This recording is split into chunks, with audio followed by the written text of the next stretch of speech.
Hey, what's up guys?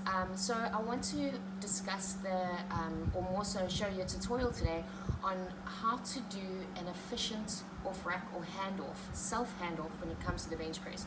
Now I've been really fortunate because I've spent the last 4 years learning from one of the best, if not the best, powerlifting or strength coach in the world, Sebastian Arab. And in that 4 years, aside from him taking me to 100 kgs on my total, he's really enabled me to evolve as a coach and evolve as a lifter. One of the biggest things he taught me was it's not only about the big things, but it's the little things that by perfecting the little things, you can really master the big things. So one of these things today that we're going to discuss are those really little things that's so crucial when it comes to the bench press. I struggled with this for a long time.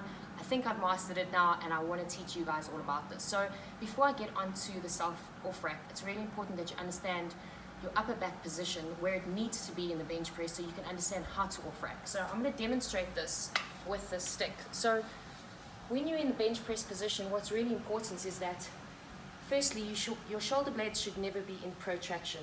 You want your shoulder blades to be back and down to get that tension up in your upper back, and also to shorten your range of motion. So you'll notice in the beginning position I was here, arms are lengthened.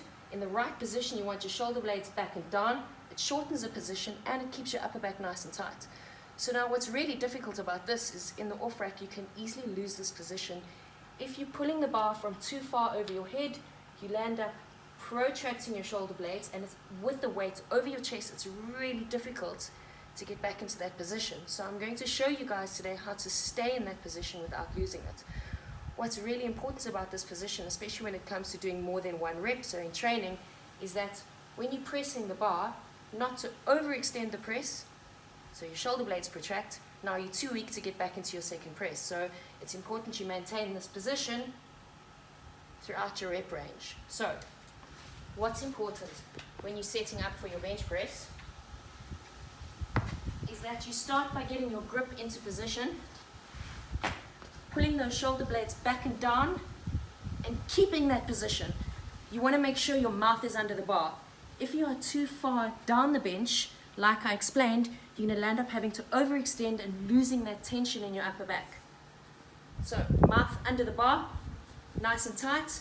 Make sure your rack is low enough so you can clear it without protracting your shoulder blades.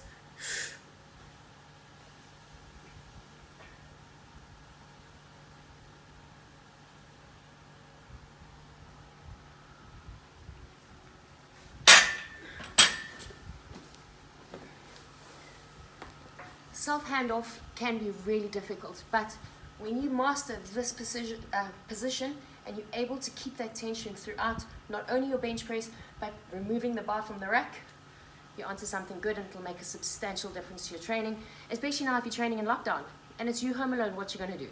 I hope this helped, guys. If you found it helpful, please click like and subscribe.